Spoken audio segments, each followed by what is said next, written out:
This is a novel by John Irving, Prayer for Owen Meany. Grabbed it off my bookshelf this morning.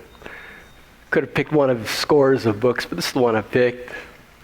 John Irving also wrote The World According to Garp and Cider House Rules and at least a dozen other critically acclaimed best-selling novels. This particular one, story of a narrator telling the story of his friend, Owen Meany, who has a very convoluted life, lots of plot turns, like all of John Irving's books. It's thick, it's meaty, it's rich with the central character grasping with the meaning of life. Good book. Another story I've been thinking about, not nearly as complex, or maybe it's more complex. It's the story of me and my daughter. Starts long ago, as all stories do, with me and my mom. Born in Holland, 1952. And then 4 years later, my older brother and I had our picture taken just before we left for America. 4 years old, almost 5.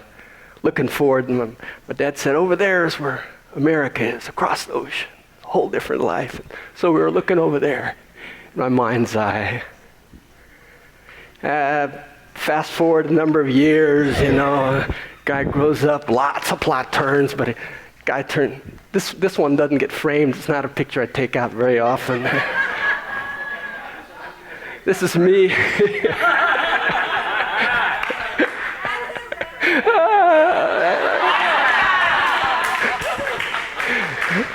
Me and the Bull Brothers band. Full of bull, that guy was. At that particular moment in history, his marriage was falling apart. He was broke. He was strung out on drugs. He was pretty much at the end of his rope, so he did the only natural thing. He fled back to Holland to reclaim his Dutch citizenship. Well, that didn't work. Stayed there just long enough, a year and a half, to go through the recording contract and go through yet another relationship. Get pregnant with a woman, leave the woman and the baby, big, lots of plot turns. Years later, thick and rich plot. My daughter comes to visit with the granddaughter. Yeah.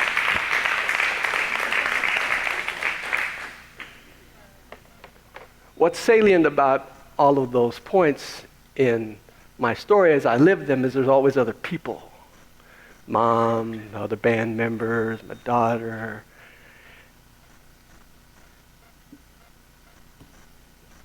We each have a story that's every bit as complex as the most fantastical novel you could pull off the shelf, whether it's written by David Foster Wallace and his multi-layered, multi-dimensional, fragmented view of the world, or it's an old-fashioned, cowboy novel from the 50s, Zane Grey, with its linear plot.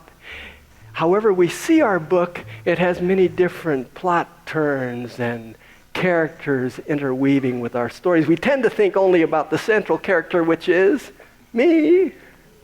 But in fact, none of our stories would be anything without those other characters, starting with our birth parents, of course, but also continuing through every teacher,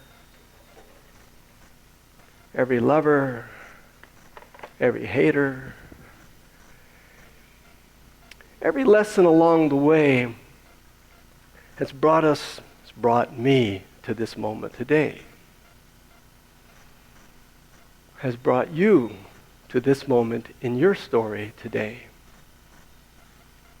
What's new in my story that I'd like to consider with you is that I've learned at ever deeper levels the importance of choosing the characters in my story now, of choosing the family of friends that I want to be with.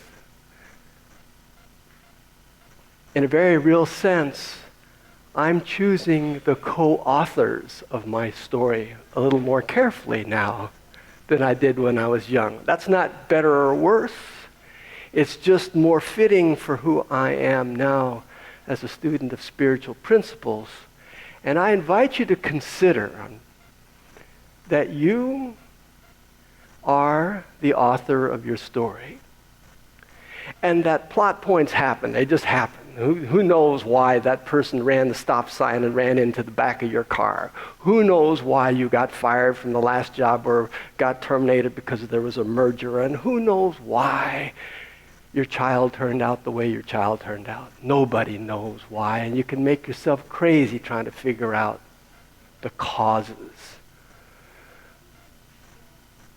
But you know, and I know, and we are here together today to affirm the importance of gathering a team around us to help us write the story we choose to write with the remainder of our lives. Whatever happened yesterday, whatever happened back in Holland back then, or in my house this morning as recently as 10 o'clock, is history. What I get to choose now is how I'm writing the next chapter of my story.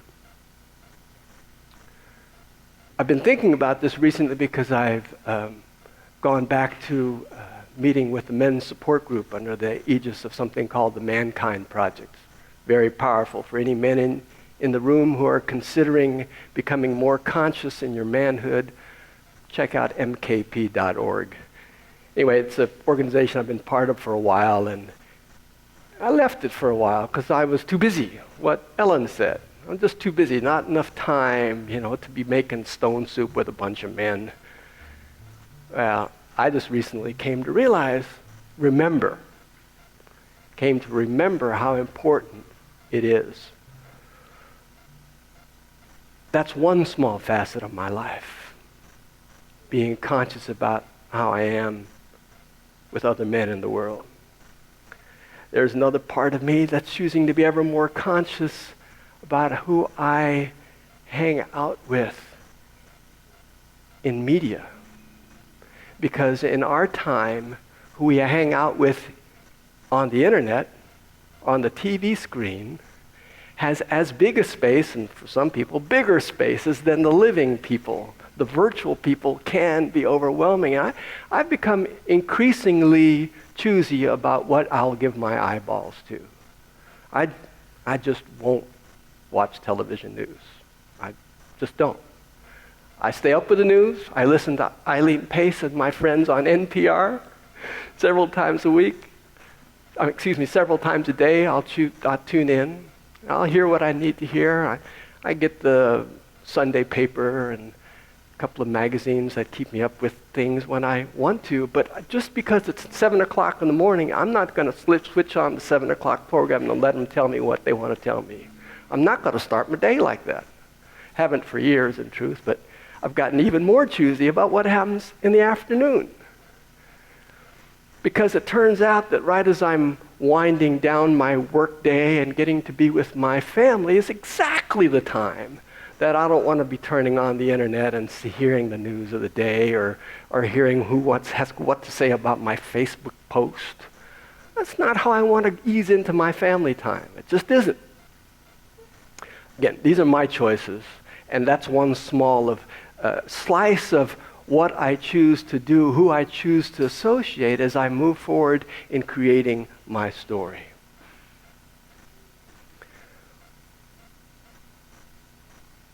And here we are on Sunday morning.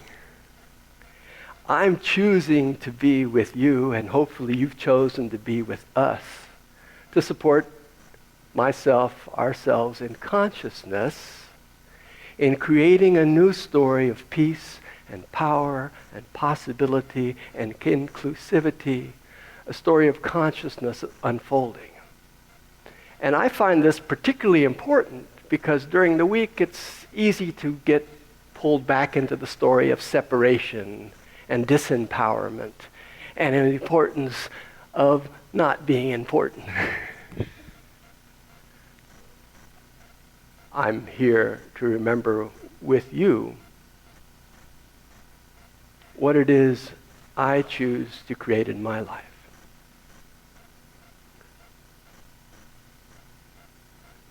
In the tradition of the Natal people of South Africa, people who wandered the bush for days, weeks on end on their own because they are hunter-gatherers living across vast distances and have to travel many miles across desert to find just a little bit to eat every day. And so often a bush hunter can end up by himself, isolated for days on end. And when he sees another person coming out of the bush at a distance, it's important to be in relationship with them. So there's a traditional greeting in which the one says to the other, "I see you," and the other one answers, "I am here."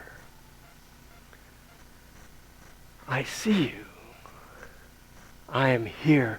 So that establishing the fact that they're in proximity to each other has changed their environment. They're no longer just looking for lizards or looking out for scorpions, no longer looking for the water, but they're looking at each other and are now manifesting at a different level. I see you. I am here. That became a bit of dialogue in the hit movie The Avatar, but those Hollywood scriptwriters didn't make that up. That's an age-old tradition that arose out of thousands of years of necessity in living in a difficult environment. And I'm here this morning to posit to you that looking at each other and remembering the big business that we're around and about is every bit as important as establishing a relationship is to the people in the Kalahari Desert. Perhaps even more so because we live in a far more hostile environment, certainly a faster paced environment with things coming at us, bombarding us at increasing rates. You and I were not evolved in the human species to be handling 10,000 data bits of information coming to us every hour. We just weren't. We don't know how to digest all that information. It's as if we went to Luby's, ordered everything on the line, and started eating it all simultaneously and wondering why we got a stomachache.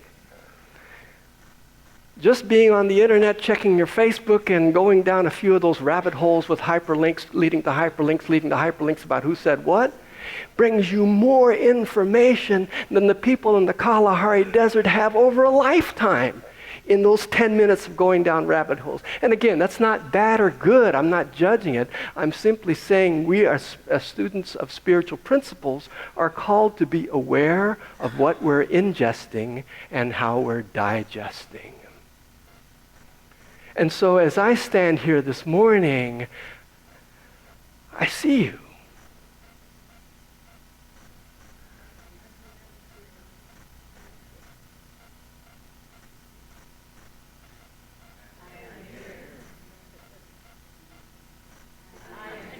What else am I listening for?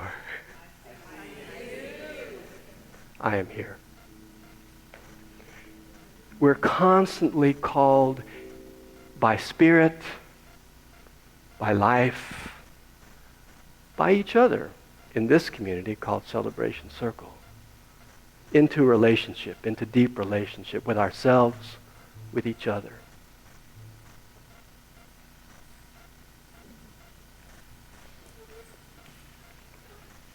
This particular book, A Prayer from Owen Meany, is very confusing. The ending is, in the manner of John Irving books, the ending leaves you scratching your head, wondering exactly what happened and what did this mean? In a good way, the best way possible.